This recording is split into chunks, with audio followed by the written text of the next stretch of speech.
Donald ট্রাম্পের ওপর ফির প্রাণঘাতী হামলার চেষ্টা, অল্পের জন্য রক্ষা পেলেন প্রেসিডেন্ট। আমেরিকার রাজনীতিতে তুলপাড়, হোয়াইট হাউসের সাংবাদিক সম্মেলনে ঢুকে গুলি চালাল আত্মাই। বারবার কেন টার্গেট করা হচ্ছে ট্রাম্পকে? এটি কি নিছক দুর্ঘটনা নাকি গভীর কোনো চক্রান্ত? আবারও রক্তাক্ত আমেরিকা, আবার প্রাণের ঝুঁকি ডোনাল্ড ট্রাম্পের।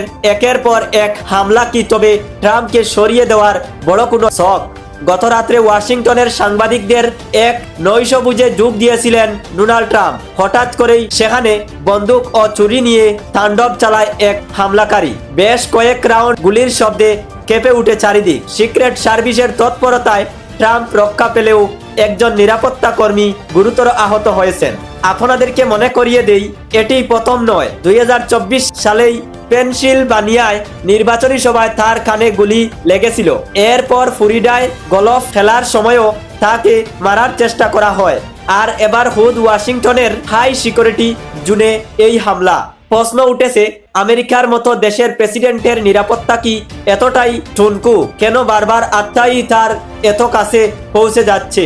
এর পেছনে কি কোনো বড় রাজনৈতিক ষড়যন্ত্র লুকিয়ে আছে? আপনারা কি মনে করেন?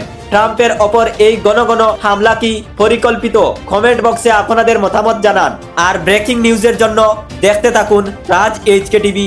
খবরটি ভালো লাগলে অবশ্যই শেয়ার করে অন্যকে দেখিয়ে দেওয়ার সুযোগ করে দিন। আর এরকম ভিডিও পেতে আপনারা Raj HK TV YouTube channel and Facebook page follow করে সাথে থাকবেন। জয় হিন্দ।